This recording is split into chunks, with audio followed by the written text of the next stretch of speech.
ਅੱਜ ਸੀਐਨਬੀਸੀ ਰਿਪੋਰਟ ਕਰ ਰਿਹਾ ਵੀ ਟਰੰਪ ਐਡਮਿਨਿਸਟ੍ਰੇਸ਼ਨ ਨੇ ਨਵਾਂ ਇੱਕ ਇਨਵੈਸਟੀਗੇਸ਼ਨ ਸ਼ੁਰੂ ਕਰ ਦਿੱਤੀ ਹੈਗੀ ਆ Mexico, China, European union, India ਇਹਨਾਂ ਮੁਲਕਾਂ ਵੱਲ ਅੰਡਰ 301 ਟ੍ਰੇਡ ਪ੍ਰੋਬ। ਉਹਨਾਂ ਨੇ ਇਹ ਕਿਹਾ ਵੀ ਜਿਹੜਾ section 301 trade act of 1974 US trade representative Jamie Greer ਉਹਨਾਂ ਨੇ ਕਿਹਾ ਇਹਦੇ ਮੁਤਾਬਕ ਜਿਹੜੇ ਮੁਲਕ ਅਨਫੇਅਰ ਪ੍ਰੈਕਟਿਸਸ ਹਜੇ ਕਰ ਰਹੇ ਆ ਉਹਨਾਂ ਦੇ ਉੱਤੇ ਜਿਹੜਾ ਆ ਉਹ ਟੈਰਿਫ ਲਾਊਗਾ। ਇਹ ਜਿਹੜਾ ਸੁਪਰੀਮ ਕੋਰਟ ਵਾਲਾ ਟੈਰਿਫ ਆ ਨਾ ਉਸ ਦੀ ਜਗ੍ਹਾ ਦੇ ਉੱਤੇ ਰਿਪਲੇਸ ਕਰਕੇ ਇਹ ਨਵਾਂ ਟੈਰਿਫ ਟਰੰਪ ਹੁਣੀ ਲਾਣ ਜਾ ਰਹੇ ਹੈਗੇ ਆ। ਟ੍ਰੇਜਰ ਸੈਕਟਰੀ ਸਕਾਟ ਬਸੈਂਟ ਉਹਨਾਂ ਨੇ ਪ੍ਰੈਡਿਕਟ ਕੀਤਾ ਸੀ ਅਗਸਤ ਮਹੀਨੇ ਤੱਕ ਜਿਹੜਾ ਯੂਐਸ ਦਾ ਟੈਰਿਫਸ ਆ ਉਹ ਉਸ ਲੈਵਲ ਤੱਕ ਹੀ ਮੁੜ ਕੇ ਆ ਜਾਊਗਾ ਜਿਸ ਟਾਈਮ ਤੇ ਜਿੱਦਾਂ ਸੁਪਰੀਮ ਕੋਰਟ ਨੇ ਰੂਲਿੰਗ ਦਿੱਤੀ ਸੀ ਵੀ ਨਹੀਂ ਹੋਰ ਟੈਰਿਫ ਨਹੀਂ ਲਾ ਜਾ ਸਕਦੇ। ਸੋ ਇਸ ਨਵੇਂ ਸੈਕਸ਼ਨ 301 ਦੇ ਤਹਿਤ ਜਿਹੜੇ ਮੁਲਕ ਅਨਫੇਅਰ ਪ੍ਰੈਕਟਿਸਿਸ ਕਰ ਰਹੇ ਹੈਗੇ ਆ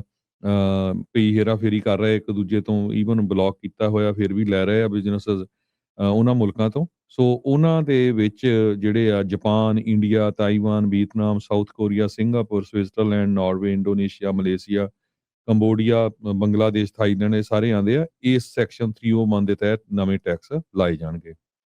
ਯਾ ਸੋ ਬੇਸਿਕਲੀ ਸਾਰੇ ਜਾਣੇ ਇੱਕ ਵਾਰੀ ਫੇਰ ਰੈਡੀ ਰਹੋ। ਪਹਿਲੇ ਟੈਰਿਫ ਜਿਹੜੇ ਗੈਰ ਅਧਿਕਾਰੀ ਸੀਗੇ, ਗੈਰ ਕਾਨੂੰਨੀ ਕਰਾਰ ਦਿੱਤੇ ਸੀਗੇ, ਉਹਦੇ ਕਰਕੇ ਝੰਬ ਹੋਏ। ਹੁਣ ਨਵੇਂ ਤਰੀਕੇ ਦੇ ਨਾਲ ਝੰਬ ਹੋਣ ਦੇ ਲਈ ਰੈਡੀ ਰਹੋ। ਇੱਕ ਪਾਸੇ ਵਾਰ ਆ ਜੋ ਕਿ ਰੋਜ਼ਾਨਾ ਅਮਰੀਕਾ ਨੂੰ ਬਿਲੀਅਨਸ ਆਫ ਡਾਲਰ ਦਾ ਖਰਚਾ ਜਿਹੜੀ ਉਹ ਪਾ ਰਹੀ ਆ।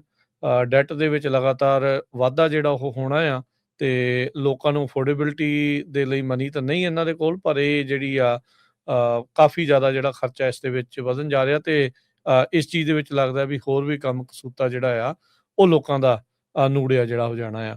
ਅੱਜ ਸੀਐਨਬੀਸੀ ਰਿਪੋਰਟ ਕਰ ਰਿਹਾ ਵੀ ਟਰੰਪ ਐਡਮਿਨਿਸਟ੍ਰੇਸ਼ਨ ਨੇ ਨਵਾਂ ਇੱਕ ਇਨਵੈਸਟੀਗੇਸ਼ਨ ਸ਼ੁਰੂ ਕਰ ਦਿੱਤੀ ਹੈਗੀ ਆ Mexico, China, European union, India ਇਹਨਾਂ ਮੁਲਕਾਂ ਵੱਲ ਅੰਡਰ 301 ਟ੍ਰੇਡ ਪ੍ਰੋਬ। ਉਹਨਾਂ ਨੇ ਇਹ ਕਿਹਾ ਵੀ ਜਿਹੜਾ section 301 trade act of 1974 US trade representative Jamie Greer ਉਹਨਾਂ ਨੇ ਕਿਹਾ ਇਹਦੇ ਮੁਤਾਬਕ ਜਿਹੜੇ ਮੁਲਕ ਅਨਫੇਅਰ ਪ੍ਰੈਕਟਿਸਸ ਹਜੇ ਕਰ ਰਹੇ ਆ ਉਹਨਾਂ ਦੇ ਉੱਤੇ ਜਿਹੜਾ ਆ ਉਹ ਟੈਰਿਫ ਲਾਊਗਾ। ਇਹ ਜਿਹੜਾ ਸੁਪਰੀਮ ਕੋਰਟ ਵਾਲਾ ਟੈਰਿਫ ਆ ਨਾ ਉਸ ਦੀ ਜਗ੍ਹਾ ਦੇ ਉੱਤੇ ਰਿਪਲੇਸ ਕਰਕੇ ਇਹ ਨਵਾਂ ਟੈਰਿਫ ਟਰੰਪ ਹੁਣੀ ਲਾਣ ਜਾ ਰਹੇ ਹੈਗੇ ਆ। ਟ੍ਰੇਜਰ ਸੈਕਟਰੀ ਸਕਾਟ ਬਸੈਂਟ ਉਹਨਾਂ ਨੇ ਪ੍ਰੈਡਿਕਟ ਕੀਤਾ ਸੀ ਅਗਸਤ ਮਹੀਨੇ ਤੱਕ ਜਿਹੜਾ ਯੂਐਸ ਦਾ ਟੈਰਿਫਸ ਆ ਉਹ ਉਸ ਲੈਵਲ ਤੱਕ ਹੀ ਮੁੜ ਕੇ ਆ ਜਾਊਗਾ ਜਿਸ ਟਾਈਮ ਤੇ ਜਿੱਦਾਂ ਸੁਪਰੀਮ ਕੋਰਟ ਨੇ ਰੂਲਿੰਗ ਦਿੱਤੀ ਸੀ ਵੀ ਨਹੀਂ ਹੋਰ ਟੈਰਿਫ ਨਹੀਂ ਲਾ ਜਾ ਸਕਦੇ। ਸੋ ਇਸ ਨਵੇਂ ਸੈਕਸ਼ਨ 301 ਦੇ ਤਹਿਤ ਜਿਹੜੇ ਮੁਲਕ ਅਨਫੇਅਰ ਪ੍ਰੈਕਟਿਸਿਸ ਕਰ ਰਹੇ ਹੈਗੇ ਆ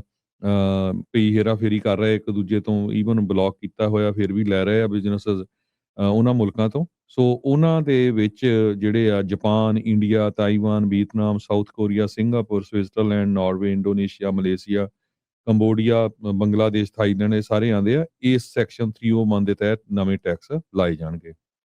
ਯਾ ਸੋ ਬੇਸਿਕਲੀ ਸਾਰੇ ਜਾਣੇ ਇੱਕ ਵਾਰੀ ਫੇਰ ਰੈਡੀ ਰਹੋ। ਪਹਿਲੇ ਟੈਰਿਫ ਜਿਹੜੇ ਗੈਰ ਅਧਿਕਾਰੀ ਸੀਗੇ, ਗੈਰ ਕਾਨੂੰਨੀ ਕਰਾਰ ਦਿੱਤੇ ਸੀਗੇ, ਉਹਦੇ ਕਰਕੇ ਝੰਬ ਹੋਏ। ਹੁਣ ਨਵੇਂ ਤਰੀਕੇ ਦੇ ਨਾਲ ਝੰਬ ਹੋਣ ਦੇ ਲਈ ਰੈਡੀ ਰਹੋ। ਇੱਕ ਪਾਸੇ ਵਾਰ ਆ ਜੋ ਕਿ ਰੋਜ਼ਾਨਾ ਅਮਰੀਕਾ ਨੂੰ ਬਿਲੀਅਨਸ ਆਫ ਡਾਲਰ ਦਾ ਖਰਚਾ ਜਿਹੜੀ ਉਹ ਪਾ ਰਹੀ ਆ।